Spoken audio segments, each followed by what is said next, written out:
নমস্কার বন্ধুরা, হাতাখুন্তি চ্যানেলে সবাইকে স্বাগত। আজকের রেসিপি কড়াইশুঁটির কচুরি। কড়াইশুঁটির সিজন শেষ হওয়ার আগেই আপনারা এই রেসিপিটা ঝটপট বাড়িতে বানিয়ে নিন। আমি এখানে 1 বাটির মতন কড়াইশুঁটি নিয়ে নিয়েছি, আর কড়াইশুঁটিগুলোকে একটা মিক্সিং জারের মধ্যে নিয়ে নিচ্ছি। তার সঙ্গে দিয়ে দিচ্ছি 1 ইঞ্চির মতন আদা আর 3টে কাঁচা লঙ্কা। এবার মিক্সির ঢাকনা বন্ধ করে কড়াইশুঁটিগুলোকে পেস্ট করে নেব। তো দেখুন বন্ধুরা, আমি এখানে কড়াইশুঁটি পেস্ট করে নিয়েছি, আর এই কড়াইশুঁটিটাকে আমি 1 ফোঁটাও জল দিইনি, জল ছাড়াই পেস্ট করেছি। রেসিপিটা দেখার আগে আমার চ্যানেল যদি এখনও সাবস্ক্রাইব করা না থাকে তাহলে সাবস্ক্রাইব করে দেবার অনুরোধ রইল। আর বন্ধুরা, আপনাদের কাছে একটাই অনুরোধ, আপনারা ভিডিওটা স্কিপ না করে পুরো দেখার চেষ্টা করবেন। এখানে একটা কড়াই বসিয়ে দিয়েছি, আর কড়াইটা খুব ভালোভাবে গরম করে নেব। এবার গরম হয়ে গেলে কড়াইয়ের মধ্যে বেশ কিছুটা সর্ষের তেল দিয়ে দিচ্ছি।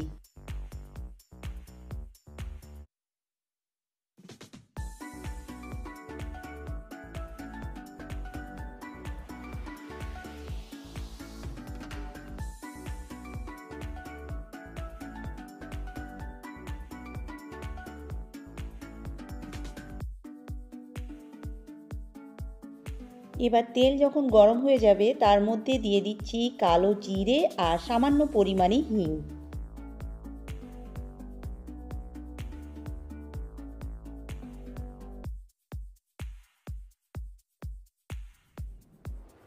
এবার যখন তেলের মধ্যে হিং আর কালো জিরে সুন্দর একটা গন্ধ বের হবে, তখন এই পেস্ট করে রাখা কড়াইশুঁটি আমি তেলের মধ্যে দিয়ে দিচ্ছি। কড়াইশুঁটির এই পেস্টটাকে তেলের মধ্যে দিয়ে 2 মিনিটের মতো খুব ভালোভাবে ভেজে নেব। তার জন্য প্রথমে পুরটাকে আমি খুব ভালোভাবে তেলের মধ্যে মিশিয়ে নিচ্ছি, তারপর খুব ভালোভাবে ভেজে নেব।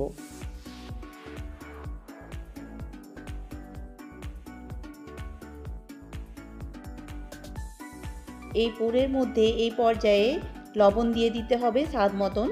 আমি এখানে স্কিপ করে গেছি।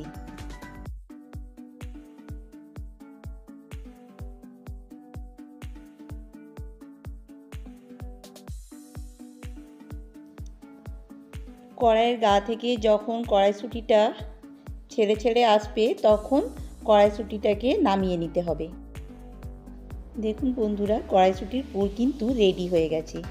এখানে কচুরি বানাবার জন্য আমি নিয়ে নিয়েছি 2 কাপের মতো আটা, আর আটার মধ্যে দিয়ে দিচ্ছি পরিমাণ মতন লবণ, আর এই লবণটাকে আটার সঙ্গে খুব ভালোভাবে মিশিয়ে নিচ্ছি। এবার ময়ানের জন্য দিয়ে দিচ্ছি 4 চামচের মতো সাদা তেল।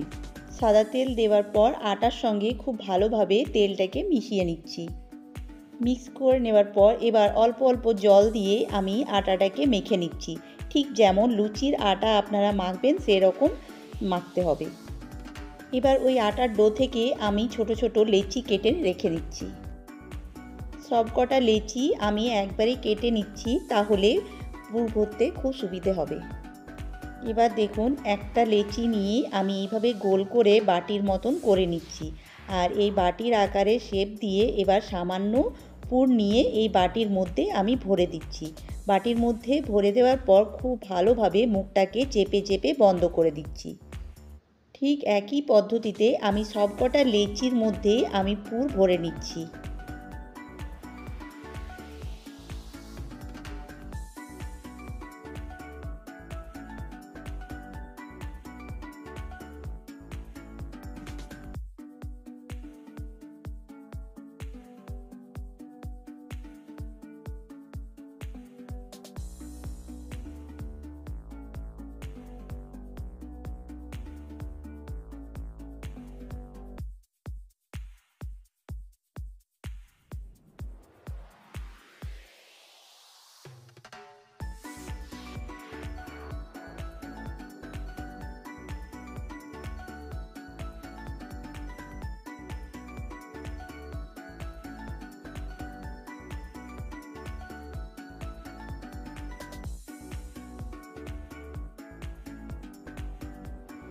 এখানে দেখুন বন্ধুরা, সব কটা লেচির মধ্যে আমি পুর ভরে নিয়েছি। এবারে হচ্ছে বেলার পালা।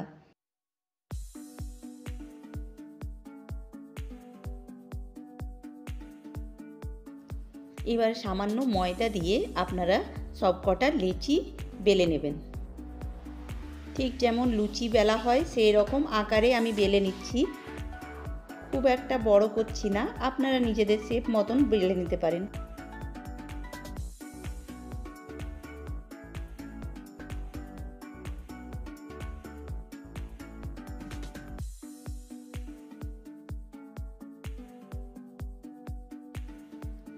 তো এখানে দেখতেই পাচ্ছেন বন্ধুরা, আমি সবকটা কচুরি বেলে নিয়েছি।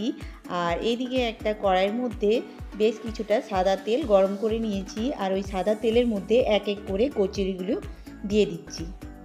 কচুরিগুলোকে কিন্তু লো টু মিডিয়াম আঁচে ভেজে নিতে হবে। হাই ফ্লেমে ভাজলে কচুরিগুলো পুড়ে যেতে পারে আর খেতে ভালো লাগবে না, কালো কালো হয়ে যাবে। মিডিয়াম আঁচে ভাজলে কচুরিগুলো খাস্তা হবে আর দেখতেও খুব সুন্দর লাগবে, খেতেও টেস্টি হবে। এখানে সব কটা কচুরি এক এক করে আমি ভেজে নিচ্ছি। তো দেখুন বন্ধুরা, আমার এখানে সব কটা কচুরি ভাজা হয়ে গেছে। আমি এখানে কড়াইশুঁটি আর আলুর তরকারি দিয়ে সার্ভ করেছি। আপনারা যে কোনো তরকারির সঙ্গে সার্ভ করতে পারেন, আর এটা জলখাবার বা রাত্রে ডিনার হিসাবেও পরিবেশন করতে পারেন।